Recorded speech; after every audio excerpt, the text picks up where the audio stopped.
বহুদিন পর নেশা বিরোধী অভিযানে সাফল্য পেল উত্তরের বাগবাসা থানার পুলিশ। গোপন সংবাদের ভিত্তিতে এই সাফল্য অর্জন করেন বাগবাসা থানার অফিসার ইনচার্জ পার্থদেব। বিবরণী প্রকাশ, মঙ্গলবার রাত আনুমানিক 8টা নাগাদ বাগবাসা থানার খবর আসে অসম থেকে একটি বোলেরো গাড়ি করে নেশা সামগ্রী রাজ্যে প্রবেশ করবে।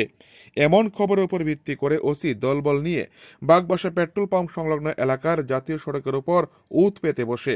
তখন চুরাইবাড়ির অভিমুখ থেকে আগরতলার উদ্দেশ্যে দ্রুত গতিতে আসা একটি TR01E 3535 নম্বরের বোলেরো গাড়ি দেখে পুলিশ সিগন্যাল দেয়।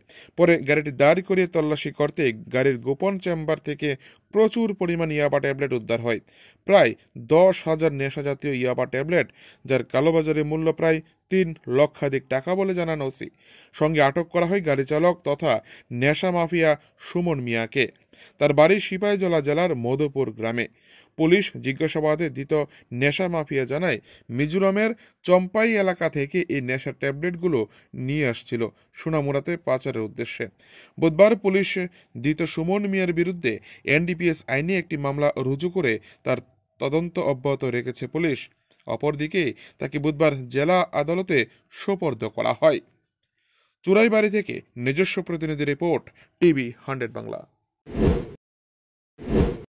আজকে সন্ধ্যা অনুমানিক 7:30টার দিকে আমাদের কাছে একটি গোপন সূত্রের মাধ্যমে একটি খবর আসে যে TR01E 3535 নাম্বারের একটি প্যাসেঞ্জার বোলেরো গাড়ি দিয়ে কিছু নেশা সামগ্রী ট্যাবলেট